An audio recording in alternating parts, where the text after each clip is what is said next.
With the force of your slap, your punch, your put down, I land in the dark mud, in the prebiotic soup where it all began, where the seeds of desire and conflict lay dormant and meaningless in the first cell. Pristine and glowing in its oneness, yet somehow unfinished and clearly not thinking it through, the first cell made its fantastic leap into complexity, dividing into the chaos of otherness. And immediately, separation begat longing for reconnection.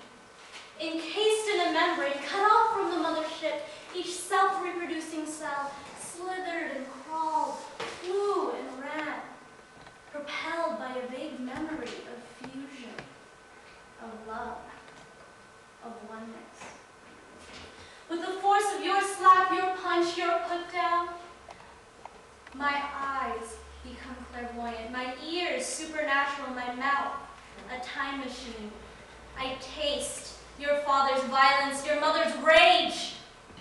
I see your little spirit growing in the dark, feeding on crumbs, giving up, losing its instinct for love. I see my little spirit whispering what it knows, saying out loud, seeking approval, being shushed, risen back, beginning to doubt. I see us forgetting. But I'm falling back before the forgetting, past my submission, past your hubris, past your father and my father and their fathers. I passed my mother and your mother and their mothers, back and back and back through centuries of horror and holy intervention, cycles of mistakes and corrections, generations of progress and loss.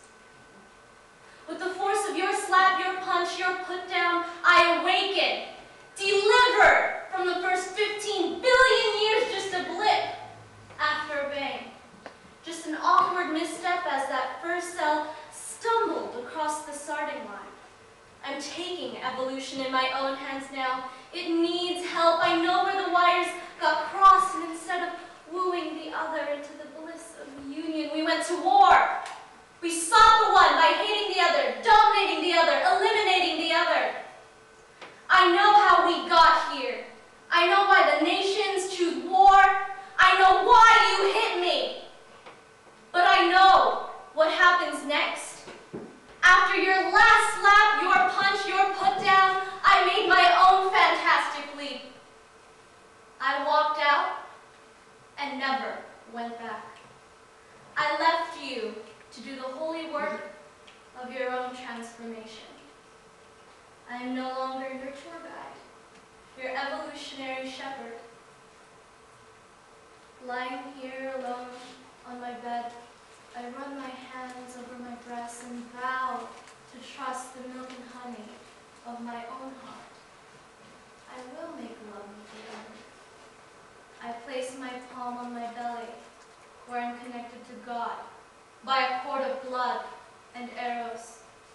I will follow that river, and now I become the ocean. I become the wholeness. I'm finding my voice. I've joined a choir of men and women who praise union without force, connection without submission,